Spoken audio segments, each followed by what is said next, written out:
पहली बार इसकी नए सिरे से कसौटी बनाई जा रही है। ऐसा पहली बार हो रहा है और ये बिना किसी पार्टी से कोई बातचीत किए।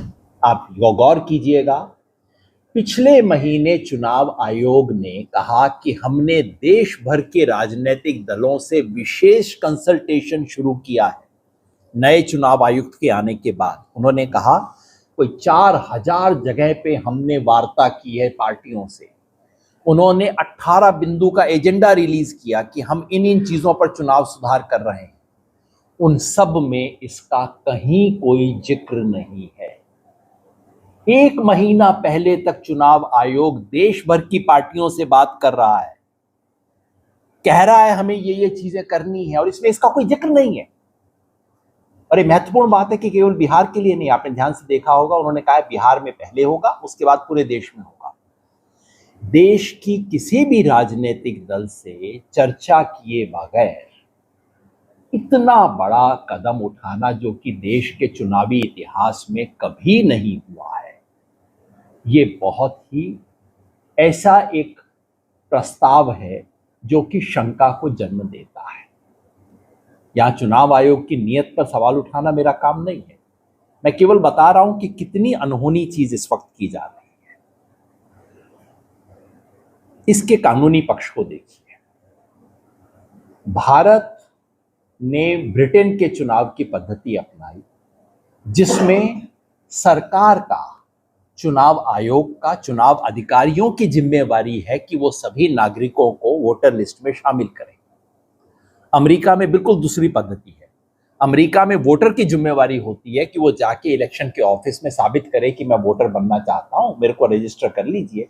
वहां के 2/3 लोग रजिस्टर होते हैं, 1/3 लोग हमेशा रह जाते हैं। भारत ने हमारी अपनी परिस्थिति के लिए ठीक किया कि सरकार की जिम्मेवारी है कि हर वोटर को एनलिस्ट किया जाए, लेकिन पहली बार इस कानूनी जो प्रक्रिया है, जो ओनस है प्रूफ का, वो पलटा जा रहा है। अब पहली बार वोटर से कहा जा रहा है कि तुम साबित करो। कैसे?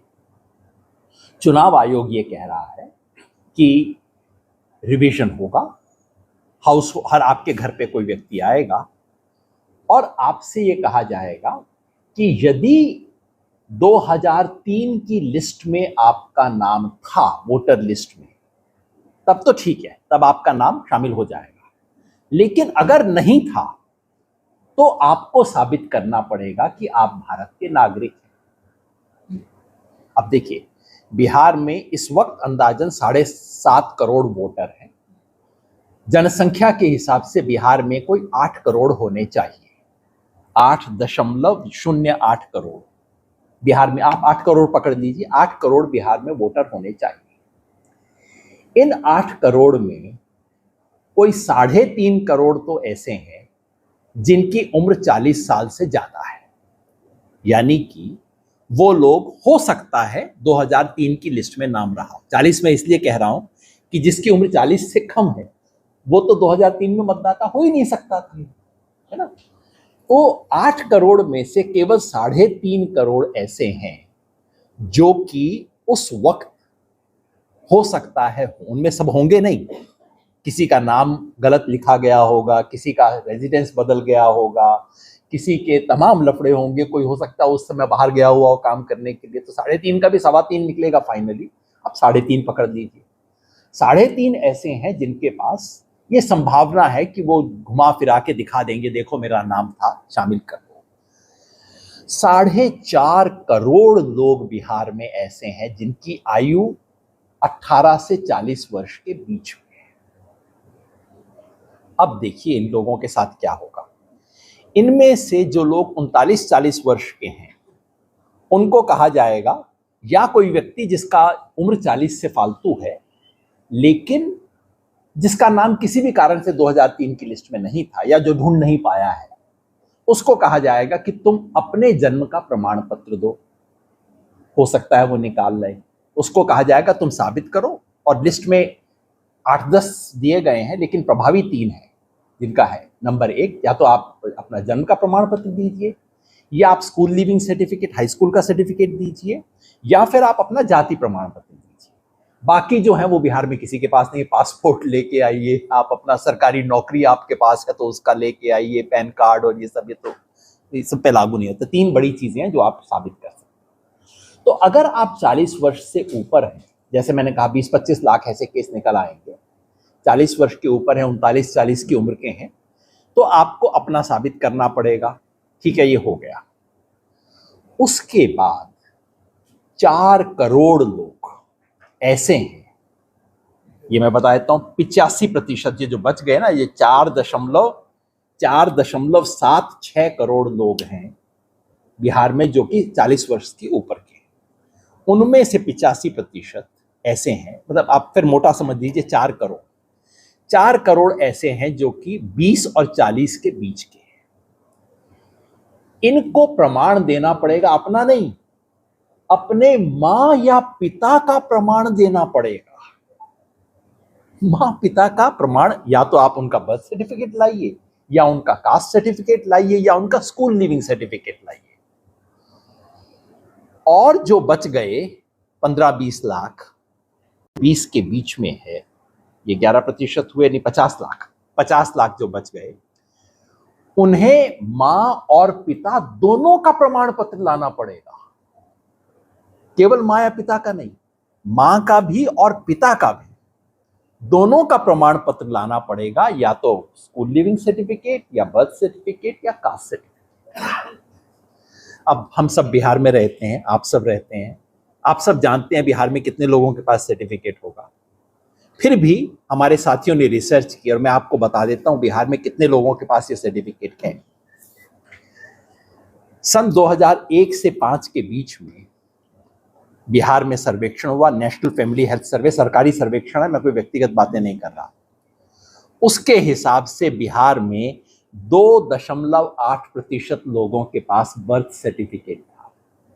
100 बच्चों में से 3 के पास बर्थ सर्टिफिकेट नहीं है बिहार में। मैट्रिकुलेशन, टोटल मैट्रिकुलेशन जो 40 से 60 साल की उम्र के लोग हैं जिनके लिए रेलेवेंट है, क्योंकि याद रखिए मुझे अपना नहीं अपने माँ बाप का सर्टिफिकेट देना पड़ेगा, इसकी उम्र 40 से 60 होगी। उसमें केवल 10 से 13% लोग ऐसे थे जिन्होंने मैट्रिक पास की। जिसने मैट्रिक पास नहीं की वो सर्टिफिकेट कहां से लाएगा, वो हो गया। कास्ट सर्टिफिकेट कितनों के पास था, इसका भी सर्वेक्षण हुआ है बिहार में। जो एससी हैं उनमें से 20% के पास कास्ट सर्टिफिकेट है, और जो ओबीसी हैं उनमें से 25% के पास कास्ट सर्टिफिकेट है। आप सारे को जोड़ लीजिए लमसम, ज्यादा से ज्यादा 1/3 लोग मिलेंगे जिनके पास इन तीनों में से कोई भी एक सर्टिफिकेट होगा। अब आप बताइए, 4.5 पौने 5 करोड़ लोगों को साबित करना होगा कि उनके पास, कि वो, उन्हें एक एफिडेविट देना पड़ेगा, एफिडेविट के साथ में इनमें से कोई एक सर्टिफिकेट अटैच करना होगा, और सिर्फ 1/3 के पास होने की गुंजाइश है। बाकी 3 करोड़ लोग कहां जाएंगे, कैसे साबित करेंगे? और याद रखिए ये सारा खेल 1 महीने में पूरा हो जाएगा। जिस बिहार में कास्ट सर्वे करने में आप जनवरी से मई के महीने तक कास्ट सर्वे हुआ, और याद रखिए कास्ट सर्वे में कोई आपसे प्रमाण पत्र नहीं मांगा जा रहा था, एफिडेविट नहीं लिया जा रहा था, सिर्फ कोई घर जा रहा था, नोट कर रहा था, उसको टाइप कर रहा था, बस। और ये कह रहे हैं कि 1 महीने में आपके घर आ भी जाएगा, आपसे एफिडेविट मांग भी लिया जाएगा, आपके एफिडेविट की जांच हो जाएगी, एफिडेविट में सर्टिफिकेट अटैच हो जाएगा। ये किस दुनिया में रहते हैं ये लोग? कम से कम बिहार में तो नहीं रहते, या मैं तो कहूं भारत में तो नहीं रहते। ये क्या खेल हो रहा है? ये खेल है तमाम ऐसे लोगों को वोटर लिस्ट से बाहर करने का, जो गरीब हैं, जो हाशियाग्रस्त समुदाय के लोग हैं। कहां से? बाप गया है पंजाब में काम करने, गया है मुंबई में काम करने, औरत घर में है, उससे आके पूछा जा रहा है कि आप प्रमाण पत्र लाइए, अपने पिता का प्रमाण पत्र लाइए, अपने पति की मां का प्रमाण पत्र लाइए। क्या खेल है, क्या समझते हैं ये? और ये सब 1 महीने के अंदर। इसलिए मैं आपको ये कहना चाहता हूं, आपने बहुत अच्छा किया सवाल पूछा।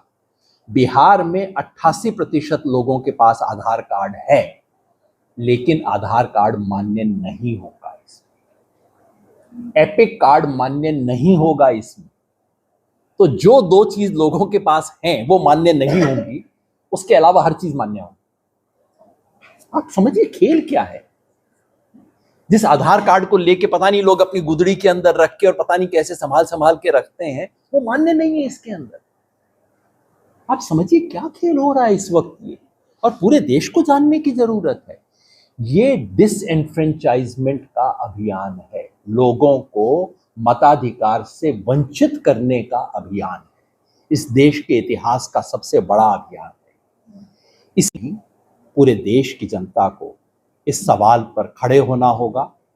ये एक तकनीकी सवाल तो है ही, हमें सवाल पूछना होगा कि अचानक 22 साल के बाद आपको इंटेंसिव रिवीजन कैसे याद आ गया? 22 साल के बाद। अच्छा, आपको लगता था बिहार में कुछ विशेष गड़बड़ है, हमें ठीक जांच करवानी है, तो भैया अभी 3 महीना पहले आपने समरी रिवीजन करवाया, दिसंबर जनवरी ये महीना था, आपने उस वक्त क्यों नहीं करवा लिया? पूरे आपके पास समय था। अचानक चुनाव से 2 महीना पहले जाग के आप इतना बड़ा एक्सरसाइज क्यों कर रहे हैं? पूरे देश में आपने बिहार को ही क्यों चुना है पहला प्रयोग करने के लिए? और अगर ये प्रयोग करना था तो 4000 जो मीटिंग आपने पॉलिटिकल पार्टीज के साथ की, उसमें जिक्र भी क्यों नहीं किया आपने इसका? बिहार में न जाने कितनी मीटिंग हुई, वहां आपने जिक्र क्यों नहीं किया इन चीजों का? ये कहीं चोर दरवाजे से एनआरसी लाने की कोशिश तो नहीं, कहीं ये डिसएनफ्रेंचाइजमेंट की कोशिश तो नहीं।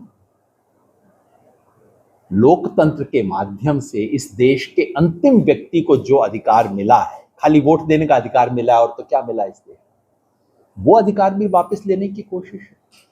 इसलिए मैं आपके माध्यम से और भारत जोड़ो अभियान की तरफ से आप बिहार की जनता को, बिहार के तमाम प्रबुद्ध लोगों को, क्योंकि बिहार की राजनीतिक चेतना इस देश में बहुत एक ऊंचे स्तर की है, उनके माध्यम से जनता को, बिहार के तमाम नागरिक संगठनों को और तमाम पॉलिटिकल पार्टीज को सबसे अनुरोध करता हूं कि इस सवाल को आप उठाइए और चुनाव आयोग से मांग करते हैं कि इस इंटेंसिव रिवीजन, विशेष गहन पुनरीक्षण को तुरंत रोका जाए। इसकी बजाय आप वो कीजिए जो आप कर सकते हैं, जो आपको करना चाहिए।